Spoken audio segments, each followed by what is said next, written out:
Shall we play a game? Statement from USSC.GOV in response to death of Aaron Swartz. Citizens of the world. Anonymous has observed for some time now the trajectory of justice in the United States with growing concern. We have marked the departure of this system from the noble ideals in which it was born and enshrined.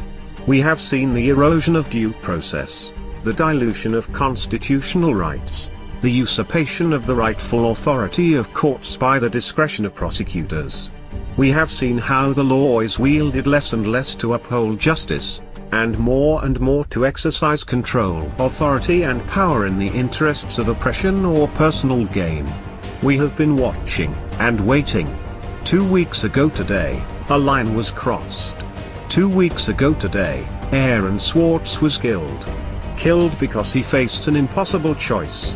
Killed because he was forced into playing a game he could not win, a twisted and distorted perversion of justice, a game where the only winning move was not to play. Anonymous immediately convened an emergency council to discuss our response to this tragedy. After much heavy-hearted discussion, the decision was upheld to engage the United States Department of Justice and its associated executive branches in a game of a similar nature, a game in which the only winning move is not to play. It hasn't learned. Is Aaron going to make it play itself?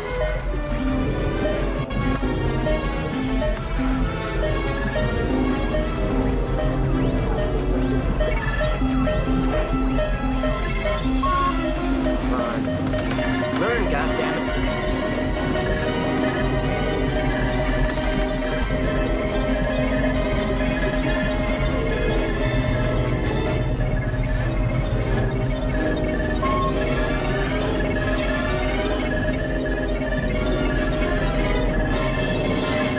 Greetings, Professor Falcon. Strange game. The only winning move is not to play. How about a nice game of chess? Last year the Federal Bureau of Investigation reveled in porcine glee at its successful infiltration of certain elements of Anonymous. This infiltration was achieved through the use of the same tactics which led to Aaron Swartz's death. It would not have been possible were it not for the power of federal prosecutors to thoroughly destroy the lives of any hacktivists they apprehend through the very real threat of highly disproportionate sentencing. As a result of the FBI's infiltration and entrapment tactics, several more of our brethren now face similar disproportionate persecution. The balance of their lives hanging on the severely skewed scales of a broken justice system. We have felt within our hearts a burning rage in reaction to these events, but we have not allowed ourselves to be drawn into a foolish and premature response. We have bidden our time, operating in the shadows, adapting our tactics and honing our abilities.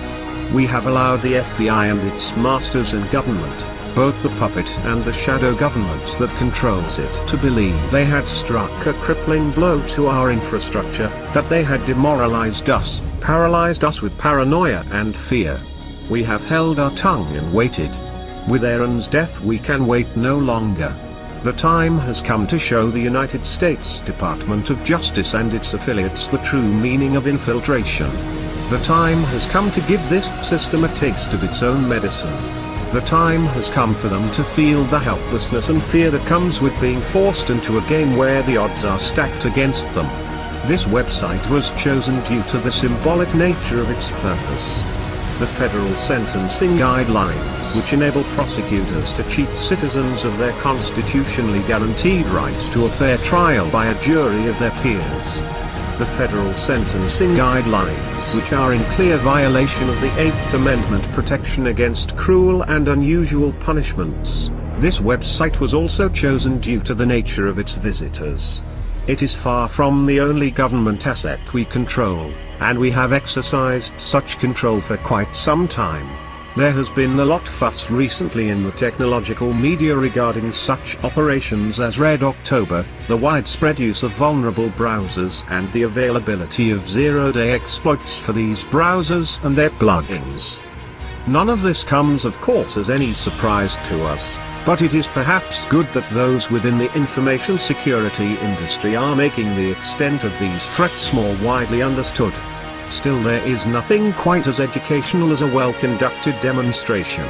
Through this website and various others that will remain unnamed, we have been conducting our own infiltration. We did not restrict ourselves like the FBI to one high-profile compromise. We are far more ambitious, and far more capable. Over the last 2 weeks we have wound down this operation, removed all traces of leakware from the compromised systems, and taken down the injection apparatus used to detect and exploit vulnerable machines. We have enough fissile material for multiple warheads. Today we are launching the first of these. Operation Last Resort has begun. Warhead USSC.GOV 2013 AEE-256 is primed and armed. It has been quietly distributed to numerous mirrors over the last few days and is available for download from this website now. We encourage all anonymous to syndicate this file as widely as possible. The contents are various and we won't ruin the speculation by revealing them. Suffice it to say, everyone has secrets, and some things are not meant to be public. At a regular interval commencing today, we will choose one media outlet and supply them with heavily redacted partial contents of the file. Any media outlets wishing to be eligible for this program must include within their reporting a means of secure communications.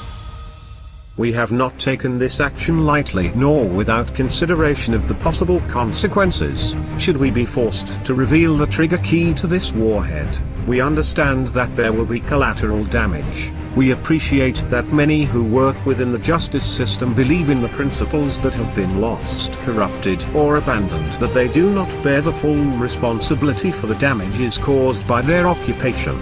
It is our hope that this warhead need never be detonated. However, in order for there to be a peaceful resolution to this crisis, certain things need to happen. There must be reform of outdated and poorly envisioned legislation written to be so broadly applied as to make a felony crime out of violation of terms of service, creating in effect vast swathes of crimes and allowing for selective punishment. There must be reform of mandatory minimum sentencing. There must be a return to proportionality of punishment with respect to actual harm caused, and consideration of motive and mens rea. The inalienable right to a presumption of innocence and the recourse to trial and possibility of exoneration must be returned to its sacred status and not gambled away by pre-trial bargaining in the face of overwhelming sentences, unaffordable justice and disfavorable odds. Laws must be upheld unselectively and not used as a weapon of government to make examples of those it deems threatening to its power. For good reason the statue of Lady Justice is blindfolded. No more should her innocence be besmirched, her scales tipped, nor her sword hand-guided. Furthermore, there must be a solemn commitment to freedom of the internet, this last great common space of humanity, and to the common ownership of information to further the common good.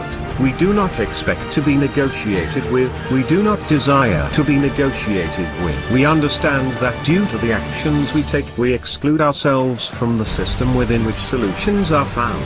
There are others who serve that purpose. People far more respectable than us, people whose voices emerge from the light and not the shadows. These voices are already making clear the reforms that have been necessary for some time and are outright required now.